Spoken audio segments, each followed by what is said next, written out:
Alright, what's good everybody? So today I'm going to be showing you guys how I hit Div 1 in under a month after switching to PC on FC26.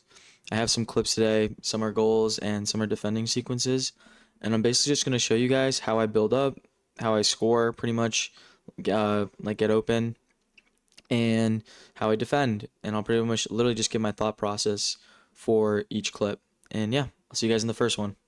Alright, this is the first clip, got a goal kick, I'm 1-0 up. And pretty much in this build up, all I'm looking for is just space to run into. And I'll go a little bit more in depth after you guys see the whole thing, but I'll just show what happens. Alright, there's that. Okay, cut this out, Patty.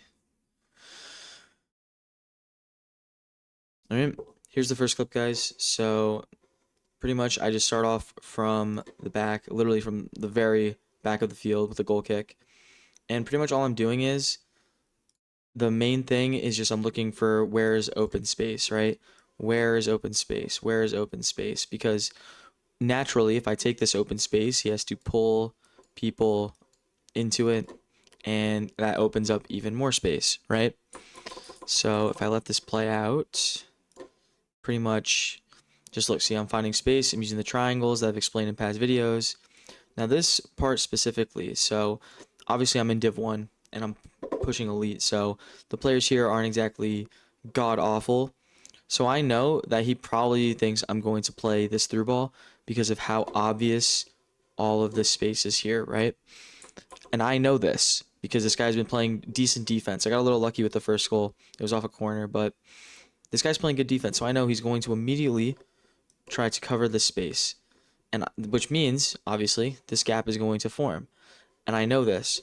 And I know he's going to heavily cover it because of how open this channel is for Chloe Kelly to run into. So given that I know that, I just run with Henri, and now I have pretty much a complete open space to run into. Now he switches to a center back fairly early, and obviously now we're in a point where every card is absolutely cracked, so they're going to have every good play style, high enough stats that, they can just do pretty much anything, anywhere. So I cut up, again, taking space, and I already know I can't cut down this way. That is not an option because there's space in here that I need to take because these guys are so close together. I need to find a way to at least get them separate. So if he does successfully cover this, I can use Griezmann or just find some other way to get another 1v1, right? So I take this space and look, right? Fake shots. I'm just trying to buy time. All the skill is here, right? You don't have to do this. You can just left stick. I'm doing the skill because this guy was very aggressive, so I know the skills would probably make him sack off a little bit. Just a fake shot, right? He's sagging, and look, like I said, these 1v1s in this year are absolutely deadly. He should be just pressing with the CDM here. I don't know why he decided not to do that, but I mean, we'll take it. So look, see? I also know he thinks I'm going to cut back. I've been cutting back the past 10 minutes on the 3 attacks that I had. So he probably thinks, right? Because look, this is a tight enough channel, and more importantly, I don't know what just happened. This space opens, right? This is much more appealing to drive into, right? And I know this, and I know he knows this. So I just keep going. I'm going to go like this and like that because I know eventually he's not going to fully play me, especially with how there's 3 people. He does not think I'm going to fully commit into going into this channel, so he's going to drop off. And that's exactly what he does because I'm playing mind games with him. I'm using his good defending against him, right? Look, see? He goes for the tackle because he thinks I'm going to cut back or do something. And then I just get a free goal.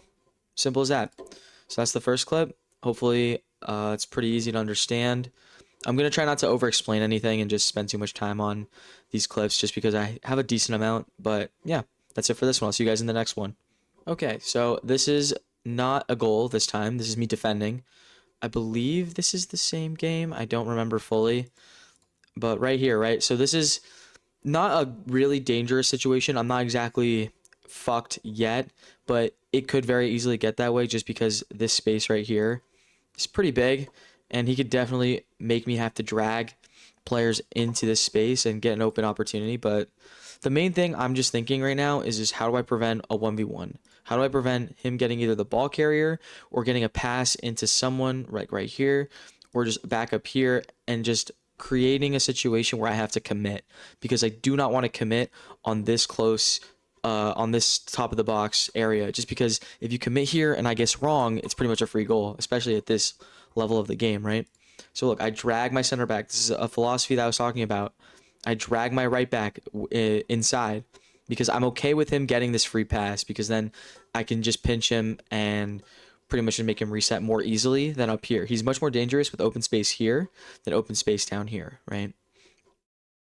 So I'm just holding off, holding off, holding off. He's not dangerous yet, holding off. And then look, I notice, right, just because of this AI, I turn on team press and I notice this, my VVD just turns his brain off, right? And I notice this big gap right here, this humongous gap that I know he's going to probably want to try to take.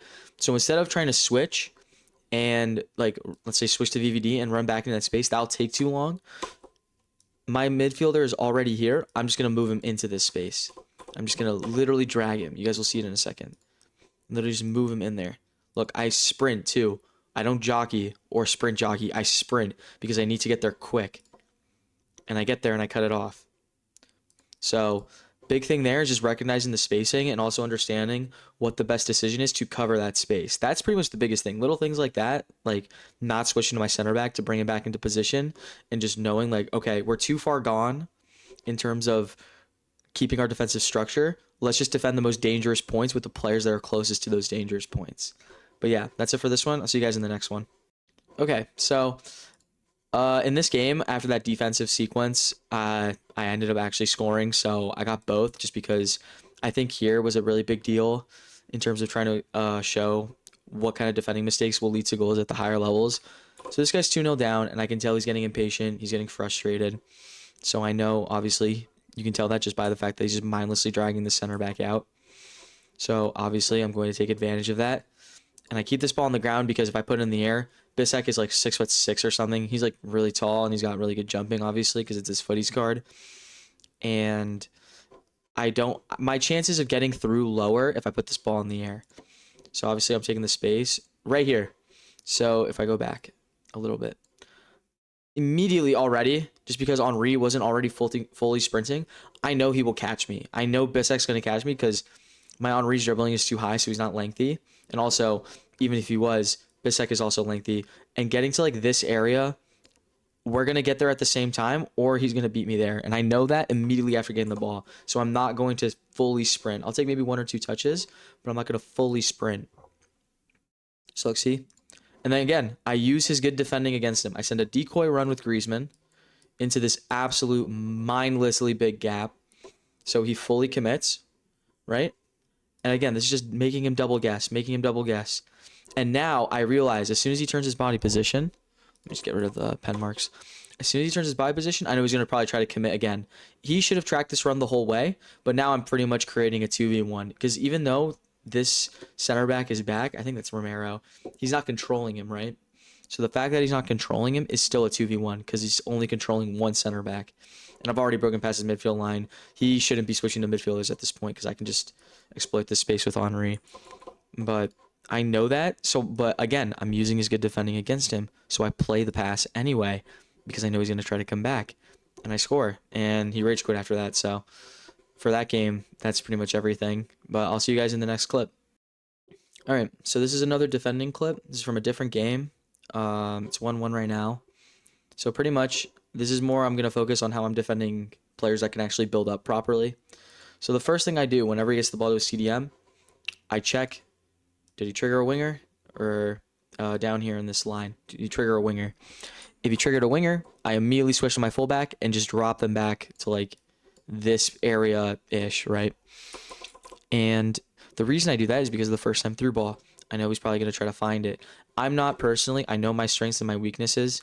I'm not good at cutting off passing lanes when it comes to the first time through ball because I don't know what way he can get this ball to a striker. So I know immediately he could either go this first time through ball or whatever, right? But the thing that I'm looking at first is just, did he trigger the swinger? If not, I'll defend normally with this CDMs. If he did, I'll switch to the fullback just to cover that run and then quickly switch back. So if we let this play out a little more, so I'll show a little bit more live. So like right now, see, I know this gap, want to just fill it. All the space that I know he probably wants to take, I'm just going to fill it. But fill it slowly too, because if I fully commit, you can just do one fake and then there's more space to work with. So I'm just trying to keep my shape, right? So he breaks through a little bit. I'm not panicking yet. Still not panicking. Still using CDMs. And then I just second man press. He wastes his chance, but again, the same thing, right? You're not going to be able to prevent every 1v1 in this game. The trick is more so just doing as much as you can, right? No one's going to ever go like 10 games in a row without conceding a goal unless they're either an absolute freak or the players they're playing are absolute morons. So the big thing is just trying to prevent as many chances as you can while at the same time scoring as many chances as you can yourself, right? So that's pretty much that one. I'll go into the next clip and I'll see you guys there. All right, so we win the ball here. This is a different game again. So pretty much, right, I'm just looking at the space here. I'm going to just attack it because I want him to commit someone, whether it's a center back where I can just analog sprint around him or his center mid, and then I can play up and then in, right? So I'm just trying to read what he's going to do. All right, so he picks a center back. I beat him, play upwards. I do a little shimmy, right? And then I just beat him, get the goal. So this one's a little shorter. Obviously, there's not as much here, but I'm using the fact that these people know how to defend against them. I'm turning their defending not as much into mechanical or principles, but more mind games, right? Now I'm trying to make them think, does he know I'm going to do this? Does he know I'm going to do that? I'm just trying to make him think. And I'm really trying to make him think. I'm trying to make him doubt his own decisions. So like right there, he thinks I'm going to go up because he wants to try to pinch me into that space. And I know that. So I just quickly flick my stick down and score. It's little things like that, knowing where the space is, right? Because look, there's space down here.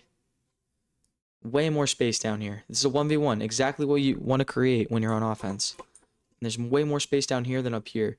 And the reason, yes, technically there's space up here, but you have Henri here, and you have more so like, I'd have to go up and around versus here I can just go like maybe a little this way, right? It's a shorter path, if that makes sense. There's more effort to go this way than this way. So that's the reason I went downwards. But yeah, that's pretty much that one. Play it one more time so you guys can see. Just a little shimmy and just score, right? Not doing anything fancy. No fake shots, nothing. Just trying to, put the ball in the back of the net. And that tied the game up for me. So yeah, show you guys in the last clip, and I'll see you guys there. All right, so this is from the same game. It's a little later in. Pretty much now I'm just going to show you guys my main points when I'm building up. So like I said, we're trying to take space, but more importantly, I'm using the triggers.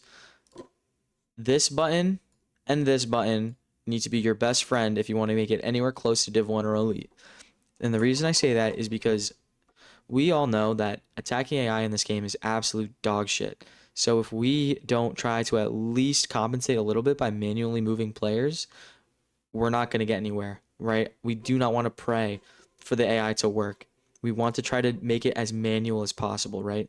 So every pass I'm doing where I know that if they pass, they can take space, I'm triggering, right? So right here, get into Mbappe. Same thing, I'm triggering Griezmann to see if he'll open up space, right? I'm going to call Chloe Kelly short because I want her sitting in this, right? I want someone in this space. And I know that attacking AI won't do it right away. So I'm forcing that decision for it, right? Look, tap R1, get her into that space. And again, 1v1. A little bit of L2 dribbling. I love L2 dribbling. I'm going to make a video on how to use L2 dribbling effectively for you guys because it is absolutely crucial. But yeah, literally just abusing the space that he creates, right?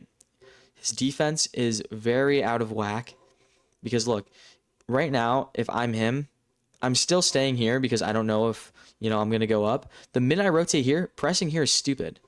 Pressing here is really stupid because you have this space that you're leaving for me, right? We don't want this space here when we're defending. We want to just be compact. Yeah, okay, people might argue, oh, you don't want to let him just walk into your box. Well, he has no options, and he's not going to power shot plus this thing into the top corner, right? He has no runners. All my runners are gone for the time being. Chloe Kelly's offside. We want to block this chance, right? We're trying to look at, like when we're defending, perspective 1v1 scenarios that are going to hurt us. And we want to move players to either block off the passing lane or prevent the 1v1 from happening entirely by moving the center back right in front or just pressing the ball handler. Pressing the ball handler is a little bit more specific, but you get the idea. We're trying to just prevent 1v1s. We do not want any 1v1s at all. And this guy, he should already have switched to a center back, I think, or left back, regardless, right? I think he has two options here. Either he switches to his left back and moves diagonally in front and plays a little risky and tries to cut off the passing lane, or just to not give me enough time and force me backwards, right? Not to let me turn with Chloe Kelly. Or he just tucks this guy in and creates almost like a 2v1, right? Because he could pinch, because Van Dijk's obviously naturally going to move back into his position at left center back. He could pinch in, so then Chloe Kelly can't exactly just get a 1v1. It's almost like a 2v1. Maybe she could force a 1v1, but second man press at that point with the center back while controlling the left back would be absolutely OP. So that's pretty much what he fails to do. He switches too late, and now it's pretty much a 1v1. I'm just L2 dribbling, just trying to open up space, right? And I think this is really underrated. If there was one important tip I want you guys to get from this video when attacking besides passing, use L2 dribbling, and more importantly, use it to go backwards and side to side, right? So when I'm dribbling, I'm going like up and down, right? You see it right there. And then I make my turn. I'm just widening my angle and creating space by him pressing with the center back. But yeah, guys, that's pretty much going to be it. I hope you all enjoyed. I hope this video was really informative. If you guys would like more personalized one-on-one coaching, my Discord is down below. You guys can join and book a free 15-minute intro call where I'll pretty much just get to know you as a player, learn what your struggles are, and what you guys are doing, what you guys really need help with, and see if coaching is the right fit for you. But yeah, I hope you guys enjoyed. Make sure to like and subscribe. And I'm Patty with FC Explained. Peace.